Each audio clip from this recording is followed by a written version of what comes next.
The Cybermen are probably the second most popular Doctor Who villains of all time, after the Daleks. This year marked the 50th anniversary of their first appearance in William Hartnell's final televised TV story, The 10th Planet. In this retrospective, I'm going to take a look at why the Cybermen have become one of the most recognisable villains from Doctor Who history. First of all, if we take a look back at the Daleks, by 1966 they were really popular, but Doctor Who never had any villain that matched them.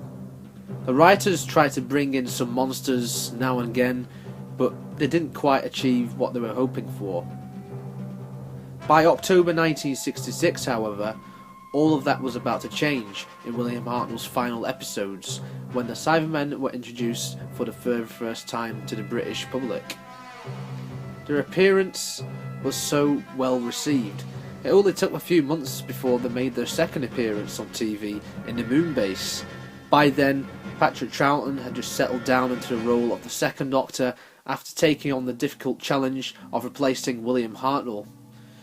It was in this story the faces appear to be more metallic. The changing of the appearance is a common occurrence of the Cybermen, and through their 50 years on Doctor Who, you can see how much they have evolved. If a casual viewer compared an image of a Cyberman from 1966 with the cloth faces and you compared it to a modern day equivalent, you can see just how much their look has changed through time. But the concept is something which has always remained the same, albeit with a few tweaks along the way. The Cybermen convert humanoids and they become part of the cyber race. They were such an influential part of Doctor Who that even Star Trek took inspiration from this, with the Borg race, who, like the Cybermen, are humanoid cybernetic beings who assimilate others to make them become part of their own race. There's been much debate to where they actually began, what the origin story is. In recent years though, some fans have taken to Big Finish's audio Spare Parts, which is a sort of origin story for the Cybermen. Kind of what Genesis of the Daleks is for the Daleks. In the classic series, the Cybermen occupied many different planets, Mondas, which was Earth's twin planet, and Telos, which held the tombs. In the revived era, we had the Parallel Earth ones, which were created by John Lumick, and later got the return of the Cybermen from our universe, although as of 2016 it is kind of unclear whether they are of Mondasian origin or an interbred upgrade of the Parallel Universe Cybermen with our universe. In addition, they have invaded many places, one being a base on the moon and another being the planet Earth. The main base was a story which many Doctor Who fans typically call a base under siege story. It was this story which proved that the Cybermen could be a contender for the Daleks. After the Daleks were retired for a few years after their appearance in The Evil of the Daleks, it was the obvious choice for the producers to choose a Cybermen to be the villain to feature again in the opening story of Season 5, The Tomb of the Cybermen. Here we saw the same type of Cybermen who invaded the moon in Season 4. However, this story added a few new concepts to the race. It was the first to feature the Cyber Controller, as well as Cybermats. The Tomb of the Cybermen is considered to be one of the best Doctor Who stories of all time, because of its classic moments, such as the Cybermen emerging from their tombs, or even the moment when the Controller emerges and states that you will become like us. The next appearance was in Zoe Herriot's introductory story, The Wheel in Space. Here they look very similar to their last two appearances, but the design was slightly changed. As such, this was the first type of Cyberman to feature teardrops just beneath their eye sockets. Only a few stories later, the Cybermen would change yet again for the invasion. This design is one of the most iconic, and again, the invasion is considered to be one of the best Doctor Who stories ever made. The 1960s arguably saw both the Daleks and the Cybermen at their best. Now, I think we just all take it for granted every time both these enemies make an appearance in the show. It would have been exciting for viewers to learn back in 1975 that the Cybermen would return after a 7 years absence in the final story of Doctor Who's 12th season, Revenge of the Cybermen. Once again the design changed, but it was very similar to the design which was seen in Invasion, and it is one of the most recognisable. The sad thing about Revenge of the Cybermen was that this was the only Cyberman story out of the 1970s. Now there could be many reasons for this, one being that the writers were actually very original during this era and created some classic monsters and furthermore some masterpiece stories. Therefore, it may have been felt by the writing team that neither the Daleks or the Cybermen needed to be featured prominently in these stories. In addition, Revenge of the Cybermen has since received a somewhat mixed reception from the Doctor Who fanbase. Some loved it, while some criticised it for the way the Cybermen were written. In this story, they showed emotion, which totally contradicts what the Cybermen were all about. The Cybermen are supposed to be emotionless, they have no emotion. And Revenge of the Cybermen just totally contradicted that, because we have the Cyber leader in this and they say emotive words. It just totally goes against what the Cybermen are all about. It's funny because by the 1980s, Revenge of the Cybermen may have become one of the most watched Doctor Who stories of all time, because it was actually the first Doctor Who story to be released on home video. In contrast to that, it was one of the later DVDs to be released for the Doctor Who range. Speaking of the video, what the hell is wrong with that cover? That's right, they used the wrong one. They used the wrong type of Cyberman. The Cyberman design seen here is actually from their next story, Earthshock. Now, Earthshock is again considered to be one of the greatest stories of all time. Back in 1982, when this was first broadcast, nobody had any idea that this story would have seen the triumphant return of the Cybermen again after 7 years absence. In this story, I feel that the Cybermen were brought back to the best. It was one sort of last hurrah for them during the classic series.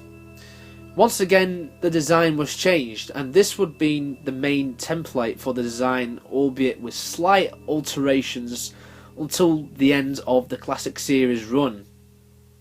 The success of Earthshock inspired the making of Peter Davison's only Dalek story, Resurrection of the Daleks, along with multiple returns for the Cybermen through the remainder of the 1980s. The Cybermen played a prominent part in the Doctor Who 20th anniversary special, The Five Doctors, before returning again in Colin Baker's second full story as the Sixth Doctor, Attack of the Cybermen.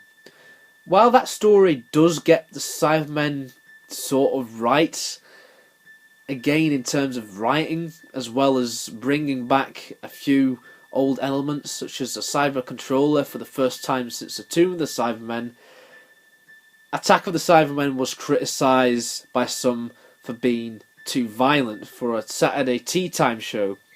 And this was one of the catalysts which unfortunately led to the 18-month hiatus until the show's 23rd season. For the 25th anniversary of Doctor Who, it was decided that the Cybermen would be the villains to be featured in the celebratory story entitled Summer Nemesis, which kind of has a double meaning, because the Cybermen are usually silver, and silver is actually aligning for a 25th anniversary. It was also the 150th story. However, many fans, including me, did not like this story, and the Cybermen were depicted as being too weak. They were no longer the dominant force, which a lot of viewers became familiar with during the 1960s. They always had this weakness against gold, which never really liked. It was established earlier on, but here they're just defeated way too easily. This proves to be the final story in the classic series to feature the Cybermen, which is a pity because Silver Nemesis must be one of the worst Doctor Who stories ever made.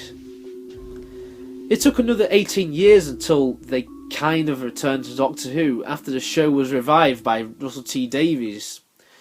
In the 2006 two-parter, Rise of the Cybermen, The Age of Steel, the parallel universe Cybermen made their first appearance. Here they took on a more robotic appearance than ever. It was also the first time since Revenge of the Cybermen that the teardrops were added. A nice callback to the 1960s. The creator, John Lumick, also became the Cyber Controller before falling off ropes of a blimp. Later on in that series, the Parallel Earth Cybermen invaded our Earth and fought the Daleks before being exiled to the Void. However, some Cybermen escaped and invaded Victorian London in the 2008 Christmas special, The Next Doctor. This story also saw the first appearance of a subspecies of Cybermen known as Cyber Shades. Why we never saw them ever since is a mystery, as they were quite an interesting creation, as they could climb up walls and move faster than the normal Cyberman. After this, the Cybermen appeared in the Series 5 finale that Pandorica opens, and formed an alliance with other enemies of the Doctor's. By Series 6, this is when everything starts to get a bit confusing. The Cybermen featured in two stories. They look the same as they did since Rise of the Cybermen, except the C's on the chest were no longer there. According to Stephen Moffat, these Cybermen are the Mondasian ones, even though there hasn't been an explicit mention of this said on screen.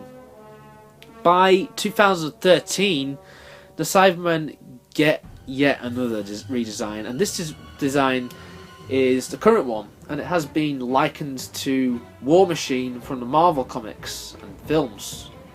Personally, I don't like these Cybermen. They move too fast for no reason, and they're just too robotic. For some reason they still say delete, the same as the Parallel Earth ones, which brings me back to the point I made earlier about what the current state is. It's just completely unknown at the minute where these Cybermen actually come from, even though Moffat has said they are Mondasian. These Cybermen also appeared in the Series 8 finale Dark Water and Death in Heaven, and served as allies to the Master, played by Michelle Gomez. To me, the Cybermen are an integral part of the Doctor Who universe. There's so much more we can still learn about them after all this time. We've heard of the Cyber Wars every now and again, and it would be awesome to see in a future episode or even be explored in audio. We've seen and heard about before and after the effects of the war, but why not give us part of the actual Cyber Wars in action? I think it would be brilliant. For the last few years, I've honestly felt that the Cybermen have been misused in a way.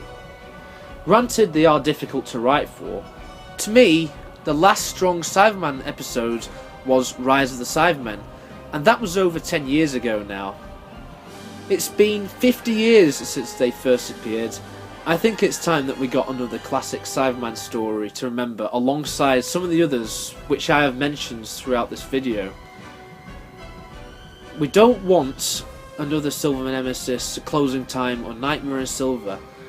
I think after all this time, the fans deserve a story which does the Cybermen justice and reminds us why they are the second most popular Doctor Who villain.